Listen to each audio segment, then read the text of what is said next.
Take your Bible and turn to the last proverb, Solomon's pen. Proverb 31. There's a beautiful description here of a godly mother. And I want to read that for you this morning and share that with you.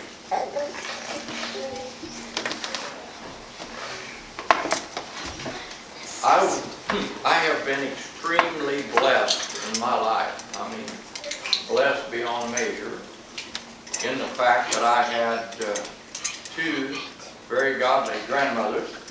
One of them I didn't get to know very well because she died when I was quite young. My dad was the 8th of 9 children, so my grandma was older when I got to know her, but I do remember and know that she was on the dad's side, was a very godly woman. My grandma on my mom's side, now I got to know her very well, and got to have that experience and spend a lot of time with her, and got to know that she was a very godly woman. And I also, as a matter of fact, she's in that picture back there. My grandma on my mom's side is in that picture back there on the wall from 1948, I think it is. But anyway, and then my mom, a very godly woman. And then God blessed me with a godly wife. Extremely blessed me. So in my lifetime, I've been around and had the privilege of growing up around and get to knowing godly women. God blessed me mightily in that. And they had influence on my life. Had a lot of influence on me. And the character I developed and the man I became. Anyway, I'm fighting. My voice is going away again this morning. I don't know why this keeps coming back. But anyway, chapter 31 of Proverbs. And it begins with this young man describing what his mother had to say to him. And he's known as King Lemuel. And it begins, the first few verses does, and then it transitions, which is kind of unique. There's some Bible scholars that want to say the two don't belong together, but I think they fit very well together, as we'll see as we go through this. And he begins and he says, the words of King Lemuel, the prophecy that his mother taught him. Solomon's writing this about what this young man's mother taught him. And the teaching begins in verse 2, and it says, what, my son, and what the son of my womb, and what the son of my vows. Then in verse 3, here's what Mom said to him, give not thy strength unto women, nor thy ways to that which destroyeth kings. She's trying to teach this boy about the world he's going to grow up in and some things she wants him to know. In verse 4, it is not for kings, O Lemuel, it is not for kings to drink wine, nor for princes strong drink. She's teaching this young man. Verse 5, lest they drink and forget the law and pervert the judgment of any of the afflicted. She knows this young man is going to be a ruler someday. He's destined for that. And she wants him to be able to make good decisions. And I think that's something every mother wants for their children, whether it's sons or daughters. They want them to make good decisions. They do. We let them do that, but we want them to make good ones. Verse 6, give strong drink unto him that is ready to perish. Someone who's on his deathbed, for some relief from pain, it's all right to give him some. That's who deserves to drink it if they're going to drink it, he said. His mother said. Verse 7, let him drink and forget his poverty and remember his misery no more. And then Mom is teaching him some more things she wants him to do as he grows up his place in society. She says in verse 8, open thy mouth for the dumb. Speak for those who can't speak for themselves. Those who find themselves less fortunate than you are. Mom says, son, stand up and speak up for them. You need to be their voice. And plead the cause of the poor and needy. Son, I want you to grow up to be the man that fights for those who can't fight for themselves. Take care of those who can't fight. And then he just transitions from, no, I'm sorry, I need to go ahead and read verse 9. Open thy mouth, judge righteously, and plead the cause of the poor and needy. Yes. And then in verse 10, he just transitions immediately. And he says, this guy does, he says, who can find a virtuous woman? For her price is far above rubies. Find a godly woman as I did to spend a big portion of my life for. I could never put a value on that. It's been just totally beyond measure to me, the woman that God blessed me with. And he says, who can put a price on her? There's no way to add up her value to a family. Verse 11, the heart of the blessed doth safely trust in her, so that he shall have no need of spoil. He doesn't need to go out and conquer and do things, because he doesn't have need of it. He has everything he needs at home. It's there. She will do him good and not evil all the days of her life. She seeketh wool and flax, and worketh willingly with her hands. But we all know that the marriage situation is a partnership. Both toil at that relationship. It says, she is like the merchant's ships. She bringeth forth food from afar. She works diligently to prepare and to have food for her family. Whatever it takes, she has that. My dad was a Depression child. And of course he was one of 9 children. And as a boy growing up, I used to worry about that. I wondered about that. Not worry, I wondered about that. Did Dad ever go hungry? And I asked Dad one time, I said, Dad, were you ever hungry? He said, no. He said, Mom always made sure there was something on the table when we come in of a night from our day's work. And he said, we never went to bed hungry. He said, I don't know how she did it. A lot of times he said, but she did it. And there was always something there for us. And it says here, and I've seen this in my life, both with my mom and with Barbara. It says, she rises also while it is yet night, and giveth meat to her household, and a portion to her maidens. Now then, I'll date myself a little bit. As a young boy, I remember when electricity came to this community. Some of you others will too. Some of you others will. You'll remember when electricity came to this community. But before that time, my mom and my grandma both cooked on wood stoves. And it required them to get up very early,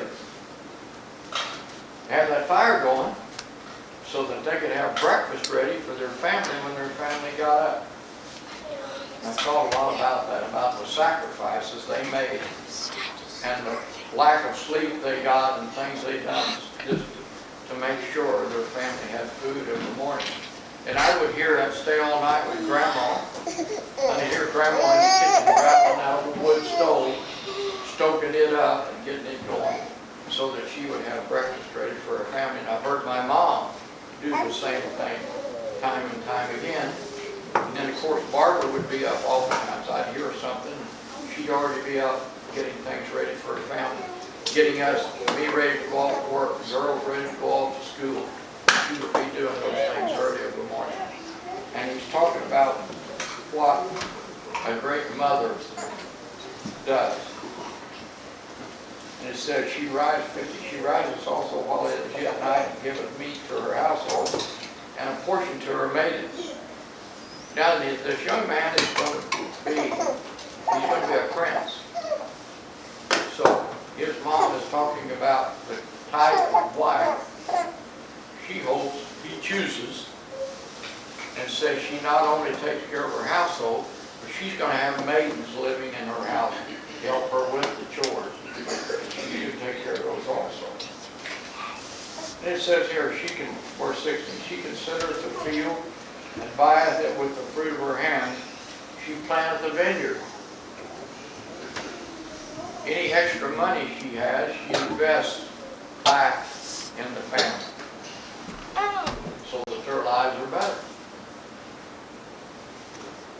Verse 17, she girdeth her loins with strength and strengtheneth her arms. So she's not shy about working. She's willing to work. Not shy. Verse 18, she perceiveth that her merchandise is good. Her candle goeth not out by night. Now then, in this day,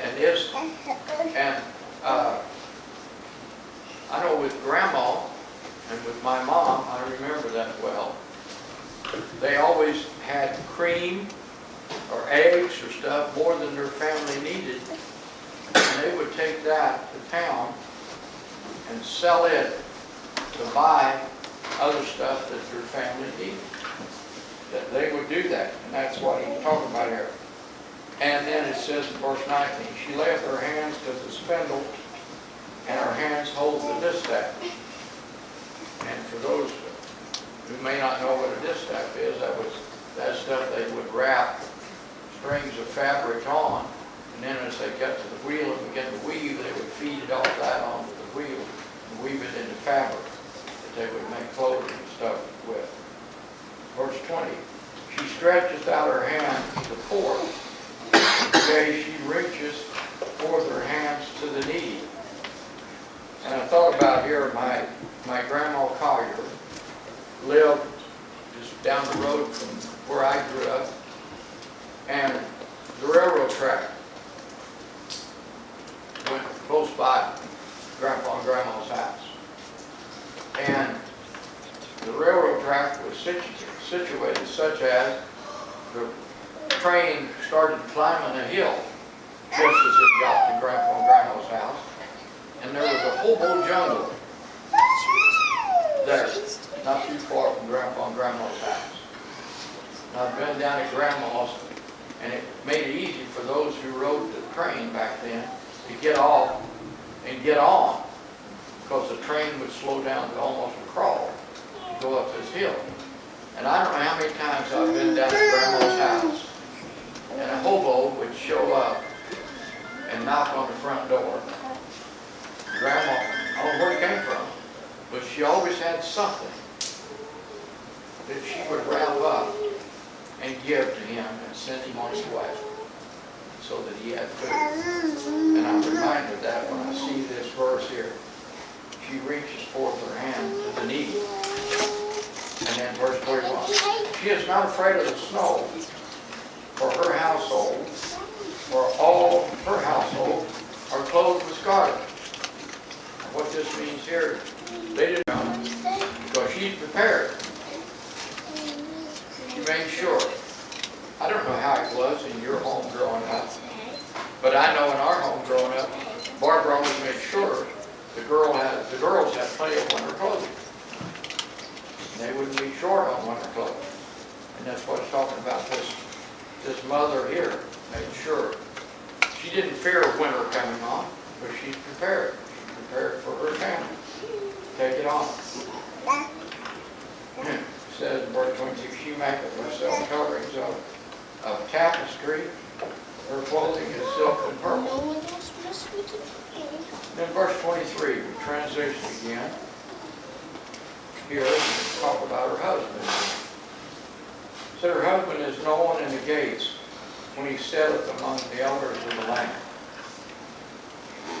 He's respected because of who his wife is. That's pretty amazing. He's respected because of it. He's known because of her. He's respected because of her. It says, she maketh fine linen and selleth it and delivereth girdles unto the merchants. As I said about Grandma and Mom back years ago, keeping the extra eggs and the extra cream and stuff and selling that so that she'd have stuff for her family. And it says, she opened her mouth with wisdom, and in her tongue is the law with kindness. I'm sure she did, but I can never remember my grandma having anything unkind to say. And Barbara pretty well adhered to the statement, if you couldn't say something good, you didn't say nothing at all. Well, stress that too. Verse 27, she looketh well to the ways of her household, and eateth not the bread of idleness. She's a worker. She's looking after her family. Spending time together. And it says, her children rise up and call her blessed. Her husband also, and he praiseth her.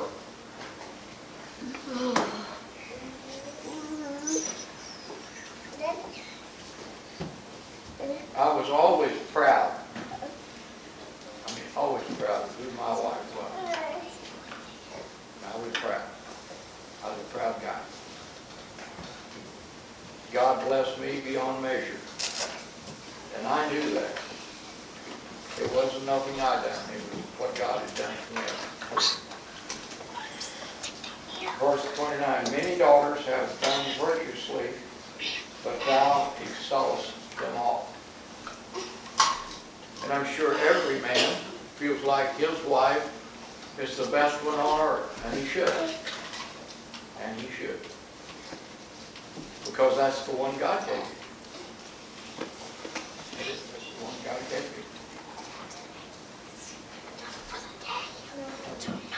Verse 30.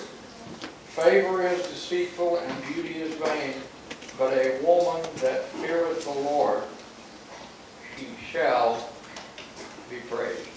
She doesn't say that. She could be. It says she will be. And verse 31 concludes it. Give her of the fruit of her hands, and let her own works praise her in the gates. Let her reputation be her reputation, and let it stand for itself. Thank you all. Thank you all, especially mothers, for being with us today. Hope in some small way we brought honor to your position, such an important position in the home and throughout the history of this church. There was times when if it hadn't been for mothers, there wouldn't have been Episcopal Baptist Church. No, there wouldn't. If it hadn't been for the mothers holding it together. And so, thank you all for that. Thank you for being here today. We're going to sing a couple verses of a song. I don't know whether you have a special need today you'd like to share with us. If you do, if you'll come down, I'll be happy to pray with you. I'll be happy to read the Bible with you. If you want to know how to be a Christian, I'll be happy to share that with you too. Help you make that decision. If everyone would stand, turn hymn number 349.